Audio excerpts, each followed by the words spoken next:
Ezequiel Gomes e a doutrina da missão cristã.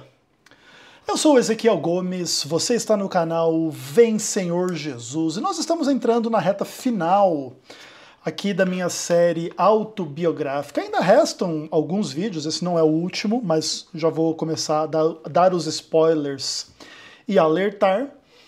E tem sido uma jornada muito legal para mim conversar com vocês, tá? Até esse momento, nesse momento das minhas questões a respeito das doutrinas, vamos dizer assim, eu fiz um vídeo sobre a doutrina de Deus, a doutrina da igreja, a doutrina da morte, a doutrina do pecado, a doutrina de Cristo, a doutrina da lei de Deus, a doutrina do sábado, a doutrina da predestinação, a doutrina da salvação, a doutrina da volta de Jesus, a doutrina da perfeição e a doutrina dos fariseus. São 13 vídeos, se eu contei corretamente. Esse, então, é o 14º nesse contexto atual da série. Essa playlist já está com 26 vídeos, esse é o 27º. E vamos ter mais alguns ainda aí, tranquilo, sem estresse, tá? Esse vídeo de hoje, ele é bem fundamental, assim, na minha vida, e eu quero explicar algumas coisas para vocês, tudo bem? E eu quero começar a falar um pouco, assim, sobre a minha relação com dinheiro e a minha relação com trabalho, tudo bem? Porque esse é o pano de fundo daquilo que mais tarde vai ser, né, na minha vida, a questão dessa identidade como missionário, né, como pregador, ensinador, escritor, teólogo. Isso pode se tornar bem interessante assim, em algum tipo de contexto, mas para relembrar a minha história, nesse assunto específico, eu preciso falar um pouquinho da minha relação com estas questões. No futuro eu posso até explicar um pouco mais e melhor um pouco a minha relação com dinheiro e com trabalho, mas eu vou resumir algumas coisas importantes aqui para vocês. O meu pai, ele é o irmão do meio de 15 irmãos, então tem 7 antes dele, tem ele e tem 7 depois dele. São 15 e o meu pai é o do meio, tudo bem? E o que acontece, assim? O meu pai, de certa forma, dentro da família dele, dos irmãos e etc., é a pessoa com mais sucesso financeiro. Pelo menos acho que seja, não sei se até nem tem quem chegue muito perto dele nesse aspecto. Meu pai é uma pessoa muito inteligente, eu tenho muitas características muito parecidas com ele, né? Tanto fisicamente quanto psicologicamente, apesar de que também existem diferenças importantes entre eu e o meu pai em inúmeros aspectos. Mas o fato, inclusive, de eu ser uma pessoa muito parecida com meu pai é um dos dilemas filosóficos mais profundos da minha vida, que tem que ver com a minha relação com o meu corpo, com a minha mente, com a minha história. E às vezes eu me vejo assim, tendo uns defeitos e tendo uns problemas que refletem muito os defeitos e os problemas dele. E eu fico assim com aquela sensação de que eu tenho que carregar tipo um peso morto nas minhas costas, que é ser muito parecido com meu pai, como se eu não pudesse ter uma própria vida, entendeu? E eu tenho que ser como ele ou parecido com ele. Então, apesar de que também muitas das minhas qualidades também tem que ver um pouco com isso. Muitos dos problemas com a minha mãe tem um pouco também que ver com os problemas que o meu pai e a minha mãe também tiveram. Então são questões bem profundas, assim. Mas o meu pai é o cara, dentro da família dele, com maior sucesso financeiro. O que significa dizer que, apesar de eu nunca ter sido rico e etc e tal, eu sempre tive uma condição financeira relativamente melhor do que a maioria das pessoas ao meu redor. Dos amiguinhos, das amiguinhas, dos colegas de escola e etc, etc, etc. Eu nunca fui rico. Em alguns contextos a gente foi pobre, em outros contextos a gente foi meio classe média, tá? Na minha família, em relação às questões aí do meu pai, da minha mãe e tudo mais. Mas o fato é esse, entendeu? Eu sempre vivi uma vida, de certa forma, com um pouco mais de recursos do que muitas pessoas ao meu redor. O que, inclusive, é uma das questões assim que faz a pessoa ser feliz e satisfeita na vida, de certa forma. Por exemplo, se diz que se você vive numa comunidade que a média salarial é R$ 1.500 um salário mínimo, e você ganha naquela comunidade R$ 2.700 por mês, você vive muito bem, você tem uma sensação de bem-estar, de felicidade, de conseguir fazer coisas que a maior parte das pessoas ao seu redor não conseguem fazer. Então você ganha R$ 2.700 no meio de uma comunidade gigante de pessoas que ganham 1.500 por mês, você vive acima da maioria das pessoas e você tem sensações de felicidade e tal, etc, etc, etc. Agora, se você viver no meio de uma comunidade que a média salarial é 10 mil por mês e você ganha R$ 6.800 por mês, você pode ter uma sensação de infelicidade, que o seu dinheiro não dá, que você não consegue fazer as coisas. E que interessante, né? A pessoa que ganha R$ 6.800 no meio de uma comunidade que a maioria ganha 10 mil, ela é mais infeliz do que aquela que ganha R$ 2.700 no meio das pessoas que ganham 1.500. Esse é um aspecto muito curioso, assim, da experiência psicológica humana em relação ao dinheiro. Você mede a sua satisfação em relação ao dinheiro muito com base na média das pessoas ao seu redor. E não necessariamente na quantidade de dinheiro que você ganha. Inclusive, por exemplo, né, o suicídio do Robin Williams, aquele ator, é uma das coisas que muito me chama a atenção. Eu acho que eu até já comentei alguma coisa aqui no canal sobre isso antes. E eu me lembro que se falava que ele passou por um divórcio bem pesado lá no contexto da vida dele, e a mulher levou lá trocentos milhões dele, e ele estava com dificuldades financeiras, e ele era um cara multimilionário, né? Ele fazia papéis no cinema, ganhava muita grana, mas em função também de um estilo de vida super luxuoso, não sei das quantas, um divórcio pesado, talvez ele não fosse a pessoa mais organizada do mundo, ele, apesar de ganhar milhões, estava com dificuldades financeiras, e isso também foi uma das coisas que ajudou ele a se suicidar, o que conduziram ele a tirar a própria vida, né? Isso é uma coisa bem interessante, bem pesada, assim. Inclusive se falava muito do Michael Jackson, né? Que ele estava meio quebrado, e aí ele ia lá e comprava trocentas obras de artes caríssimas, e depois tinha dificuldade de pagar, e não sei o quê, e às vezes também tem isso, entendeu? As dificuldades financeiras também alcançam quem tem muita grana, e uma certa liberdade e satisfação financeira também às vezes alcançam quem ganha menos, mas sabe administrar bem o dinheiro, né? Então, o que acontece? Por eu ter sido criado um pouco nesse ambiente em relação ao meu pai, e a minha mãe ser uma pessoa muito controlada financeiramente, também, etc e tal, eu nunca fui uma pessoa assim com muita carência dos recursos e com muito desespero em função do dinheiro, tá? Pode ser que se eu vivesse uma vida mais difícil do que a que eu vivi, eu tivesse uma postura um pouco diferente. Mas como eu acabei, né, vindo ao mundo e existindo no contexto no qual eu vim, então a realidade familiar minha, ela moldou um pouco a minha postura em relação ao dinheiro. E eu poderia dizer para vocês que eu sou uma pessoa satisfeita, em geral, com o que eu tenho. E eu não preciso de muito para estar satisfeito.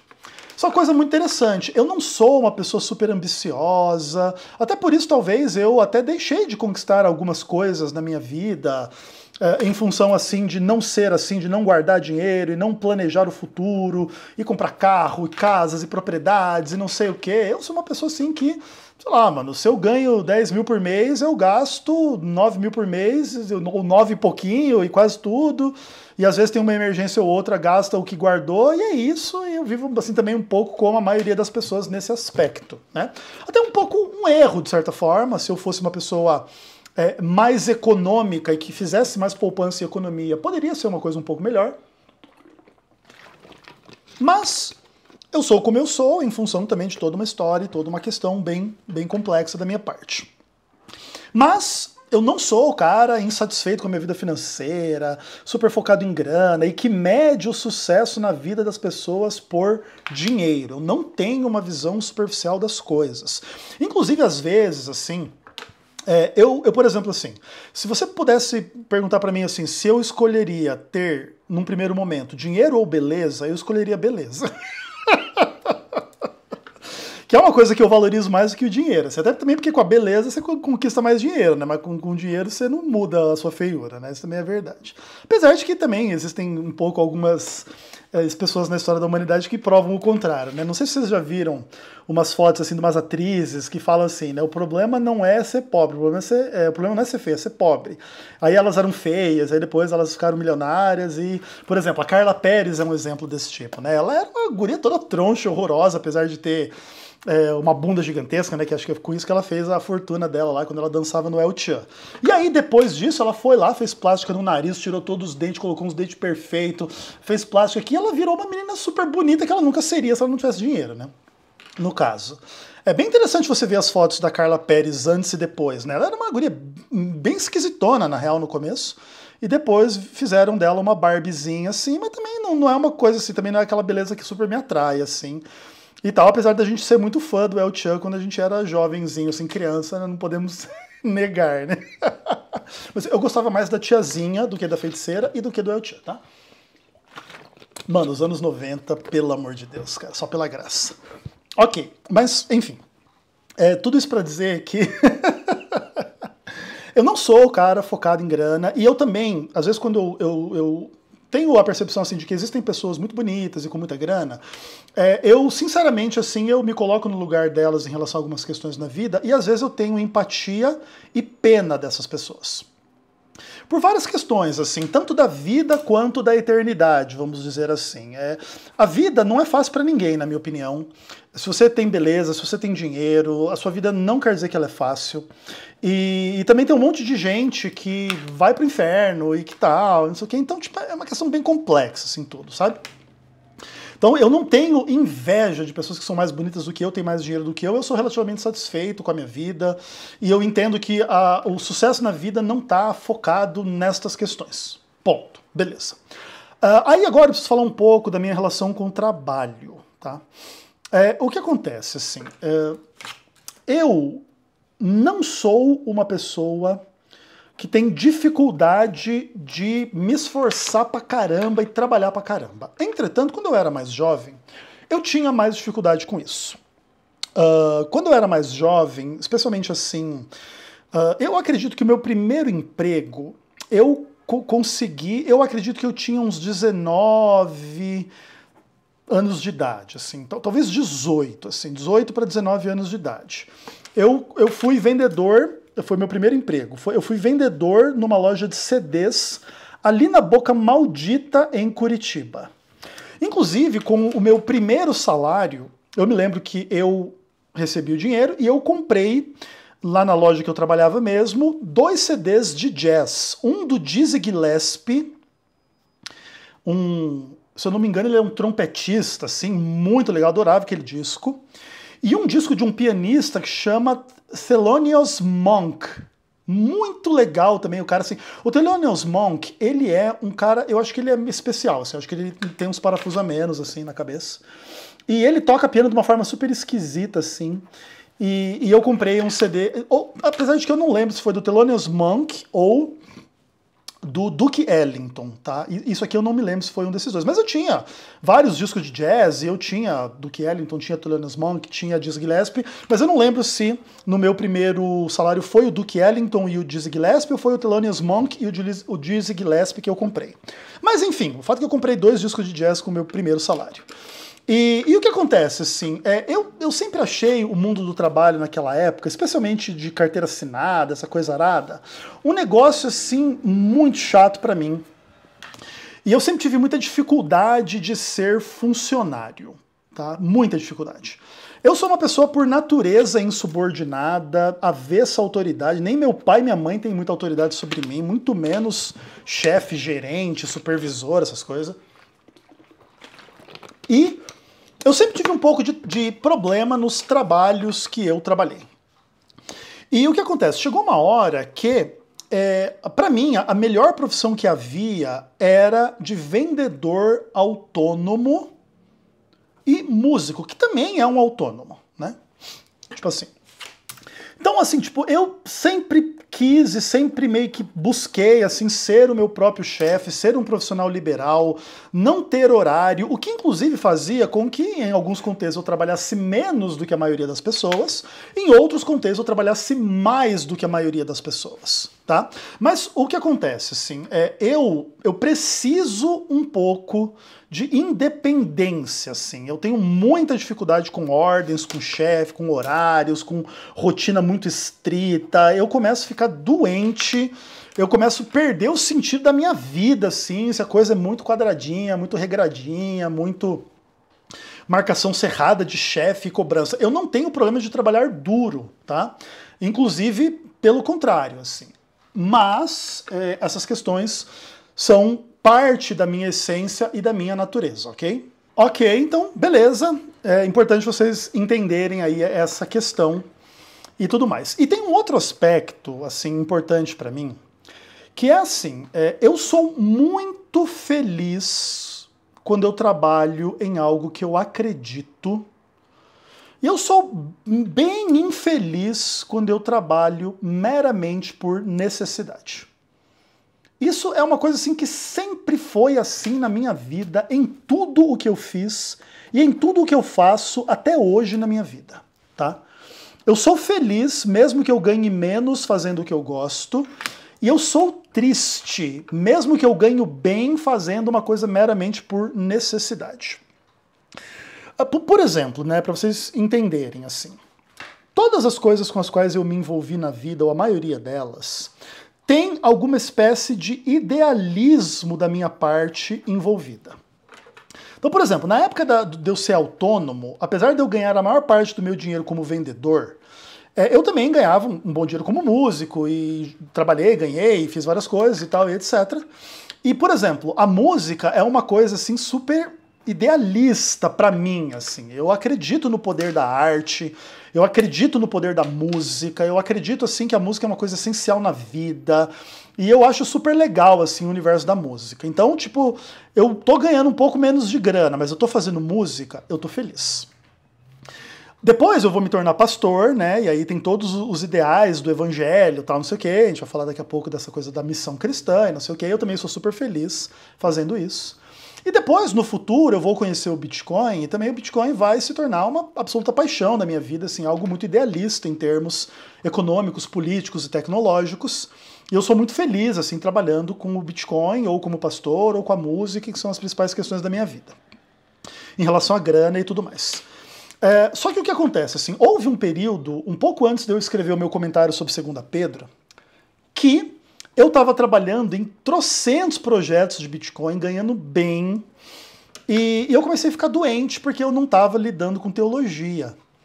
Eu estava muito assim o dia inteiro em reunião, e meeting, e conteúdo, e não sei o que, e exchange, criptomoeda, e Bitcoin para lá, e dólar para cá, e inflação, e juros, e pau, aquela coisa bem econômica, que é uma coisa que eu faço até hoje, né? Eu atuo como jornalista especializado em Bitcoin, blockchain, criptomoedas até hoje. A maior parte da minha renda vem disso. Mas chegou uma hora que eu estava assim tão sem tempo para teologia que eu comecei a ficar doente. Assim, até inclusive eu chutei alguns trabalhos e comecei a ganhar menos e comecei a ficar mais feliz, inclusive. Uma coisa muito maluca de se pensar. Mas, enfim. Então é legal vocês levarem em conta um pouco essas questões como um todo, e aí eu posso lembrar para vocês um pouco da minha trajetória dentro da igreja e como que tudo isso vai desembocar um pouco nessa questão da missão cristã. Então, quando eu realmente me converti, me tornei adventista do sétimo dia, logo existe um pouco aquela ideia de que o discípulo nasce no reino de Deus como missionário, é um pouco da ideia da Ellen White, dentro do adventismo, e que nós devemos pregar o evangelho. E isso não necessariamente quer dizer que todo mundo tem que ser pastor, teólogo, escritor, pregador, debatedor, não sei das quantas, mas todos nós temos que fazer a nossa parte na pregação do evangelho. E como a minha experiência de conversão ela foi uma coisa muito profunda para mim, e logo depois da minha conversão eu vou entender ser chamado ao ministério, então eu vou me tornar, de certa forma, mais cedo ou mais tarde, um profissional da missão cristã. No caso, adventista, mas compreendo o adventismo como uma religião genuinamente cristã, a despeito das polêmicas. Então, estamos falando de cristianismo, e Ezequiel Gomes está absolutamente, há muitos anos, envolvido na missão cristã. Entretanto, eu tenho algumas visões e algumas questões comigo em relação a tudo isso, que poderia tentar aqui desenvolver e tentar dividir com vocês assim sobre como que eu penso. Tudo bem? Tem bastante coisa interessante assim, mas eu também não tô com nada preparado e organizado na minha cabeça, então Deus me ajude também um pouco aqui a lembrar das coisas e colocar um pouco da forma correta, vamos dizer assim. Então, assim, olha, só relembrando algumas coisas. Quando eu me matriculei na Faculdade de Teologia no IAN, no ano de 2007, eu não fazia ideia quanto que um pastor adventista do sétimo dia ganhava ou não ganhava. Depois, durante a faculdade, a gente vai receber instrução sobre isso, mas como as realidades também são um pouco diferentes, se você é pastor no Nordeste, ou no Norte, ou no Sul, ou no Sudeste, ou no Centro-Oeste, ou não sei aonde, então também não tinha assim aquela visão totalmente clara. A gente tem um pouco de noção, mas não totalmente clara. E isso nunca me incomodou. Para vocês verem assim o quanto que o meu senso de chamado e missão era uma coisa até mesmo, vamos dizer assim, irresponsável da minha parte. Porque eu entendi que Deus falou comigo, eu entendi que Deus me chamou para aquilo e implícito naquilo e na minha leitura bíblica é que Deus ia cuidar de mim. E no final das contas, isso tem um quê de inocência, mas tem um quê de verdade, e Deus cuidou de mim, e eu estou vivo aqui até hoje. Então, nesses quase 20 anos de adventismo, aliás, né, no vídeo passado eu falei que esse ano ia fazer 19 anos de adventismo, mas na verdade esse ano eu faço 20 anos de adventismo. Eu fiz 19 anos de adventista agora, 11 de novembro de 2024. 2025 vai ser 20 anos, porque me vai ser em 2005, né? Muito legal, assim. E nesses 20 anos, dentro e fora da igreja, eu ganhei bastante dinheiro, eu sobrevivi, eu tô de boa, assim, tá tudo em paz, tá? Vocês não estão vendo um espírito aqui. Vocês não podem me tocar para ver que tem carne e ossos, mas pelo menos vocês podem ver que é magrinho e tem bastante osso. Então vocês podem confiar que eu estou vivo, pelo menos por enquanto, tudo bem? Beleza, e eu assim, tipo, entendia que Deus ia cuidar de mim e eu tava nem aí com isso aqui, na real, em termos assim de grana.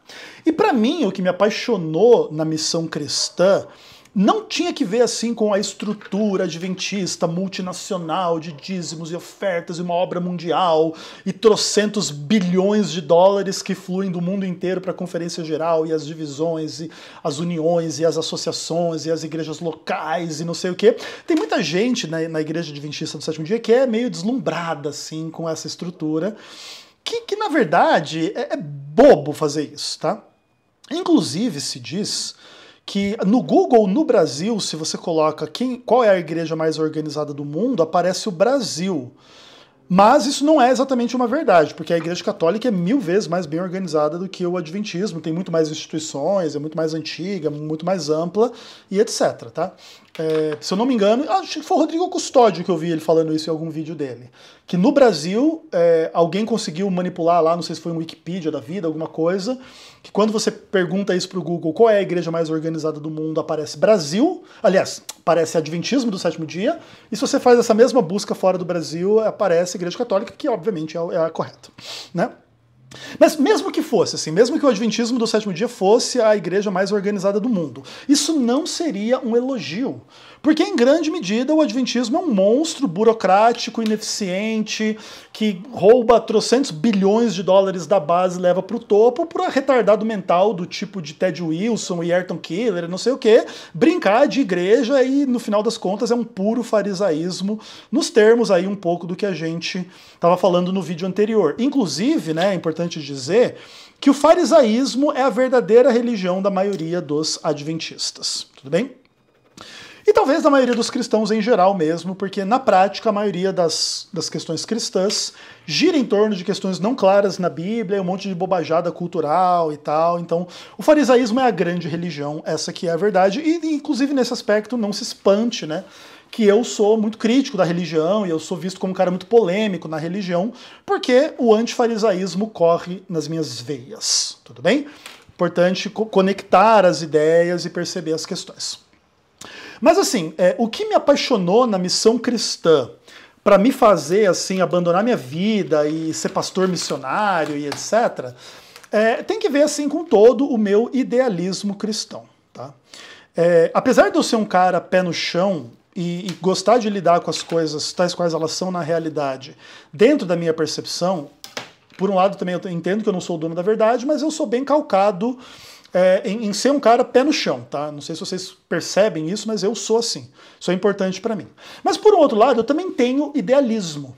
Eu tenho idealismos em termos assim do amor, da fé, da misericórdia, da missão, da graça, de um evangelho profundo, de um evangelho verdadeiro, de uma compreensão correta da Bíblia e das coisas e tal. Eu tenho esses idealismos, assim. Então, quando eu fui cativado por Cristo e pelas verdades bíblicas, essa coisa toda, para mim, assim, não foi difícil abraçar a missão cristã como uma missão da minha vida. E veja que coisa curiosa, assim.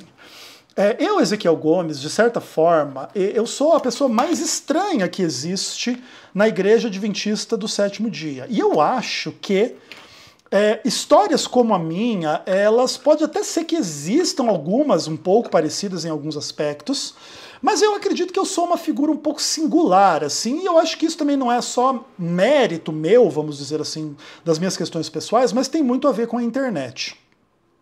Como a internet amadureceu mais nesses últimos 10 anos, 15 anos, 20 anos, algo assim, o fato de eu ter sido excluído do ministério há quase 10 anos atrás, e o YouTube crescendo, a internet crescendo e etc e tal, e eu já ter canal, e eu já ter visibilidade, e eu começar a produzir, ter vídeo viralizado e coisa arada do tipo, fez com que eu tivesse uma posição de missão cristã na minha vida muito curiosa.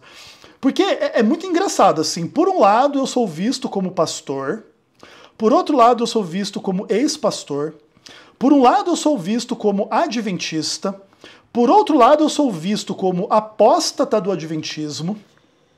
O que acontece? Porque, por exemplo, né, tem aquelas pessoas assim, não, Ezequiel é adventista, ele é o idólatra da Ellen White. Não, o Ezequiel ele é apóstata do adventismo, ele odeia a Ellen White. Oh, Ezequiel é o pastor Ezequiel, esse é ex-pastor. Inclusive, alguns vão dizer assim, o Ezequiel é o diabo na terra, né? O servo do diabo na terra. O Ezequiel é mundano, o Ezequiel é roqueiro, o Ezequiel é sei lá o quê, do Satanás, e essas coisas nada todas, assim. Então, tipo, a minha posição no contexto público, assim, desses embates, dessas questões, é uma das posições mais singulares que um obreiro adventista já passou assim na vida. Porque o que acontece? A maior parte, inclusive, dos obreiros adventistas pastores que são excluídos do ministério, eles desaparecem. Eu, inclusive, não desapareci, como eu me tornei mais conhecido e mais famoso depois da minha exclusão. É engraçado isso, assim. E, de certa forma, isso, assim, é o cumprimento de promessas que Deus fez para mim quando Ele me chamou. E isso é muito, muito interessante para mim, assim. Quando Deus, inclusive, me chamou para pregar, por exemplo, né, lá no texto de 2 Timóteo capítulo 4, já estava um pouco incluído, né, que ia haver aflições, mas eu tinha que cumprir cabalmente o meu ministério. E eu sou um cara da missão cristã, assim, até hoje. Assim. Eu acho que eu nunca vou deixar de ser. Eu já tive tentação de parar, especialmente nesses contextos aí, nesses últimos 2 anos da minha vida, depois do meu divórcio da Carol. Eu, assim, passei por maus bocados. Eu acho que até boa parte disso foi bem público, assim, né? Eu tive uns problemas muito complicados em relação à Adriana.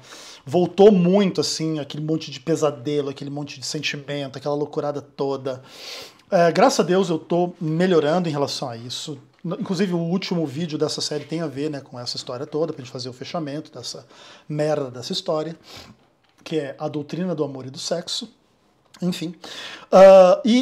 O ponto é assim, tipo, eu realmente, esses últimos 2 anos, 2023, 2024, especialmente 2023, foi um ano, assim, horroroso da minha vida. 2024 foi um ano excelente, Deus me abençoou demais, assim. Deus, ele é incrível, assim, pra mim. Eu não posso reclamar de nada, na real, essa que é a verdade. E o que acontece, assim, eu estou mais firme, mais forte, assim, para cumprir a minha missão cristã. Inclusive, essa série autobiográfica, ela está me fazendo relembrar algumas coisas, inclusive relembrar alguns aspectos do meu chamado. E, por exemplo, eu fiquei um pouco insatisfeito com o vídeo sobre o farisaísmo, e eu acho que valeria a pena até a gente fazer uma série aqui no canal sobre o farisaísmo adventista, porque acho que tem muita coisa para dizer sobre isso. Acho que voltar a falar mais de perfeccionismo também é importante. Também falar um pouco mais de graça, evangelho, justificação pela fé. Enfim, orem por mim para que Deus me ilumine, me abençoe e me ajude a lidar com as questões da vida aí em relação à minha missão, tá? Mas o fato é assim, tipo, eu tenho uma experiência muito singular nesse contexto como um todo. Mas, acima de tudo, para mim, o que me apaixona na missão cristã é o conteúdo. E aqui existem algumas questões assim que eu acho que vale a pena a gente pontuar e a gente discutir. Existem discussões muito complexas no universo da missão, que tem que ver com o conteúdo do evangelho a ser pregado, contextos de, como que fala, aculturação do evangelho, contextualização cultural do evangelho, se o evangelho deve mexer com a cultura ou não, se adaptar à cultura ou não, e essas discussões são pesadas e complexas, e tem que ver com, por exemplo, tem inúmeras culturas com práticas complicadas em termos de sexualidade, em termos de violência, em termos de rituais de passagem da vida infantil para a vida adulta, de questões assim de alimentação, de questões assim de um monte de coisa que às vezes não se coaduna assim 100% com a palavra de Deus. Você vai pregar lá para um muçulmano que tem poligamia, que não sei o quê, ou você vai pregar no meio de uns índios que fazem uns rituais lá, que se a criança nascer assim, o assado ele mata. Mesmo questões assim de sexualidade em geral, de homossexualismo, de sexo antes do casamento, de um monte de coisas. E aí, a gente vai afrouxar, não vai afrouxar, vai permitir, não vai permitir, vai fazer, não vai fazer. Então, por exemplo, um cristianismo europeu e norte-americano hoje em dia, praticamente não existe esse papo de não ter sexo antes do casamento. Se você, inclusive, tiver sexo entre homem e mulher, já tá bom demais, né? Porque vai ter muito problema de mulher com mulher e homem com homem, e todo esse avanço, né, dessa agenda cultural enfim, LGBT, essas coisas aradas. Então tudo é super complexo, super difícil, assim. E aí você tem, por exemplo, assim, por um lado, o conteúdo bíblico, que é o que mais me interessa e mais me importa. Por outro lado, você tem o conteúdo teológico, que não é exatamente o conteúdo bíblico, e as pessoas têm um pouco de dificuldade de entender isso. E eu também quero fazer séries aqui um pouco mais sobre Bíblia, hermenêutica. Cara, eu precisava fazer um monte de coisa, né, na real. Enfim, Deus me ajude. E também aí tem o lado cultural, vamos dizer assim. Então são discussões muito amplas e muito profundas. Eu sou um cara voltado mais às questões bíblicas e teológicas do que culturais, mas também tenho as minhas visões sobre sociedade, cultura, psicologia e tudo mais, beleza? Mas pra mim, o que realmente é legal, assim, é, sei lá, sabe, um conteúdo genuinamente cristão. Pra mim, existe uma postura muito ruim em termos, assim, de proselitismo religioso e evangelização, que tem que ver, assim, com, sei lá, pregar a cultura, especialmente norte-americana, mas também europeia, em nome do cristianismo, tá? Sobre os africanos, sobre os sul-americanos e asiáticos e coisa arada tal. Se você perceber assim, o fenômeno cultural cristão moderno, ele é um fenômeno ocidental, apesar do cristianismo ter origem oriental, né, lá em Israel, da outra metade do mundo. Né? Jesus nasce no Oriente, né, ele não nasce no Ocidente. Mas a religião cristã ela é mais ocidental do que oriental, e junto com a missão cristã em termos do evangelho, Jesus morreu, ressuscitou e etc., foi acoplado às mensagens cristãs e bíblicas toda essa cultura, de alguma maneira, norte-americana e europeia.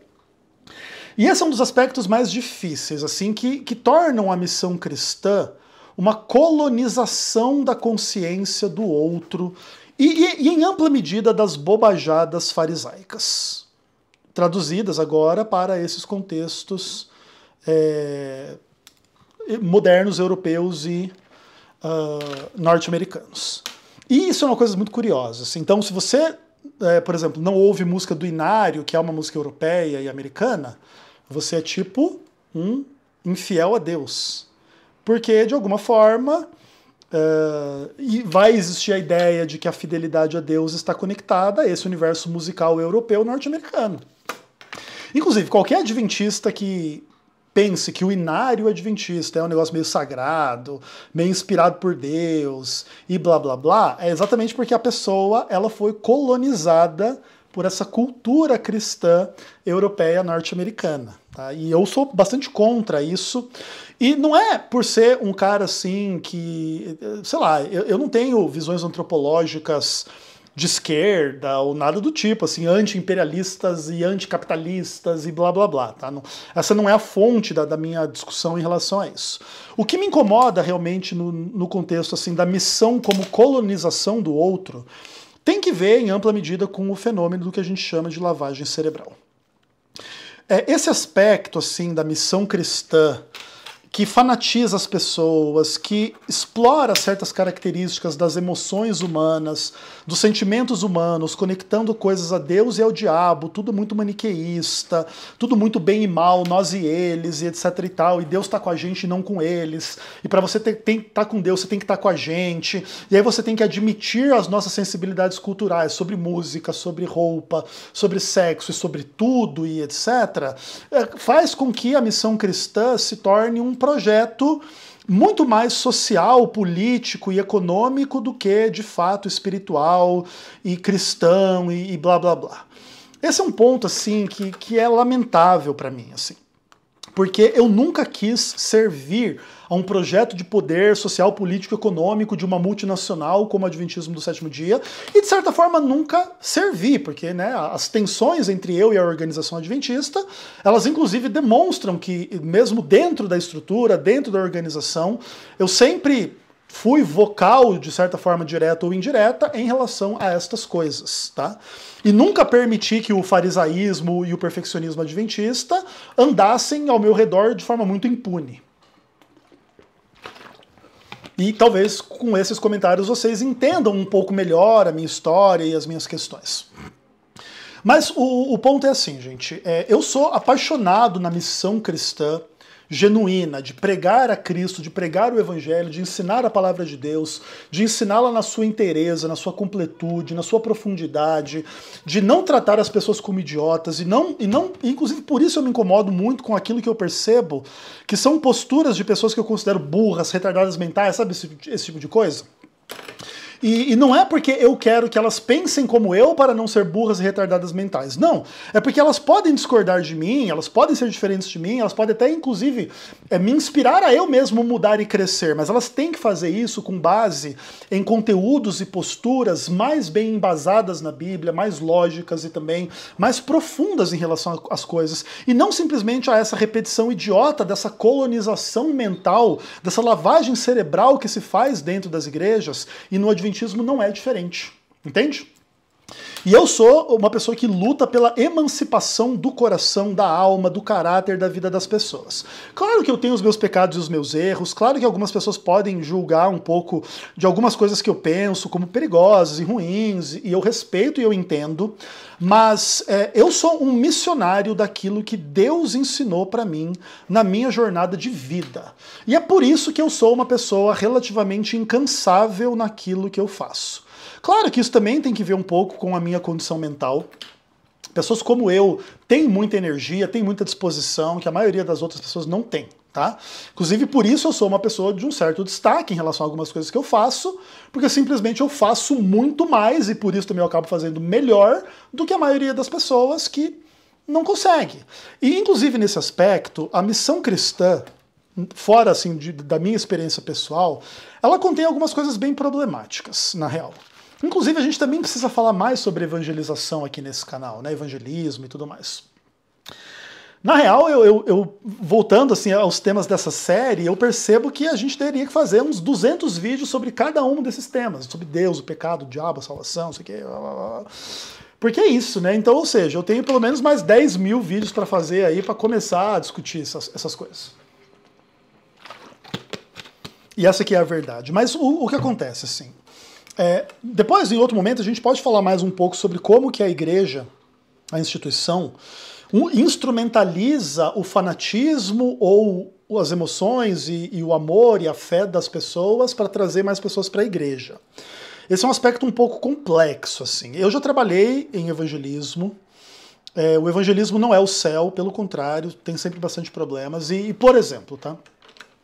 A maior parte das pessoas que faz evangelismo, a gente fazia, por exemplo, na Associação Central Sul-Rio-Grandense, semana de colheita. A maioria de quem faz semana de colheita, obreiros ou pastores, não fala em Ellen White. E eu, sempre que eu fazia uma semana de oração, eu pelo menos tirava um sermão para falar sobre Ellen White. Porque eu sempre achei errado batizar as pessoas, pedir que elas creiam em Ellen White e pelo menos não tentar ensinar o básico. Tá? Então, várias das minhas semanas de oração que tem, inclusive em áudio e aí disponíveis na internet e tudo mais, vai ter lá um sermãozinho sobre Ellen White para tentar ajudar as pessoas a entender, porque, inclusive, esse é um aspecto que eu discordo muito da igreja. O Adventismo do sétimo dia precisaria ter uma postura um pouco melhor em relação a Ellen White. Porque se quer cobrar que as pessoas acreditem, tem que aprender a ensinar melhor e defender melhor Ellen White. E se a gente chegar à conclusão de que a gente não deve ensinar mais e defender melhor, então deixa um pouco pra lá, né? Não fale para as pessoas que elas têm que acreditar num negócio que elas nem sabem o que é, elas nem estudam, e que depois, quando elas descobrirem o que é, ou elas vão virar fanáticas da Ellen White, ou elas vão ficar tudo herege, dizendo que o Adventismo gira em torno da Ellen White. Então, o problema também do conteúdo da evangelização é um problema super complexo, e eu não quero simplificar as coisas aqui, porque acho que a gente teria muito que falar sobre isso se fosse o caso de escrutinar estas questões. Mas, assim, sinceramente, eu me vejo como um missionário até hoje, e eu não tenho nenhum arrependimento em relação a isso. Pelo contrário. Eu sou muito feliz de ser um missionário da Igreja Adventista do Sétimo Dia, de ser um pregador do Evangelho, de ser um cara que estudou, que se preparou para isso, e de alguma maneira representar a igreja, representar a fé, representar a Bíblia, onde quer que eu vá. Nem sempre eu faço isso da melhor forma, eu também não tenho pretensão de fazer isso de forma oficial e ter procuração da igreja ou de Deus ou de quem quer que seja para fazer o que eu faço. O que eu tenho é uma convicção profunda de um chamado divino, acredito que eu tenho frutos que provam o meu chamado divino, e porque, por mais que tem muita gente que não goste de mim ou que se sinta mal com alguns conteúdos, também tem muita gente que testemunha do quanto os meus conteúdos fazem bem a elas, e nesse aspecto elas são a coroa do meu ministério, como Paulo falava a respeito daqueles que ele batizava e que ele evangelizava também. Então, eu também não sou o cara com super foco em batizar as pessoas, né? Não faço muito apelo de batismo aqui no canal, deve ter meia dúzia de apelos de batismo aqui nesse canal, quando muito. Mas muita gente já falou que se batizou por influência do meu canal, e eu também não gosto de ficar fazendo alarde, estou levando pessoas ao batismo, porque é Deus que sabe qual é a minha influência, qual é o grau da minha influência, e mesmo que eu tenha um grande grau de influência no batismo de uma pessoa, a obra é de Deus, é do Espírito Santo, e eu não tenho do que me vangloriar, e o que eu faço é só servir aquele que morreu por mim. Isso é o que eu faço. E eu nunca foquei a minha vida e o meu ministério em grana, eu nunca me arrependi de ser uma pessoa que inclusive vive dificuldades financeiras até hoje por ter estudado um negócio que não dá dinheiro. Eu ganho um pouco de dinheiro aqui no YouTube, tanto com as ofertas de quem oferta, quanto com o AdSense, mas é uma coisa que se eu não trabalhasse, eu passaria fome, eu moraria na favela. Se eu tivesse que viver com a renda aqui do YouTube, eu não teria um Apple aqui para gravar, um MacBook, eu não teria um iPhone, eu não teria essas luzes coloridas aqui, eu não teria, talvez, eletricidade. Não, eletricidade eu acho que teria, né?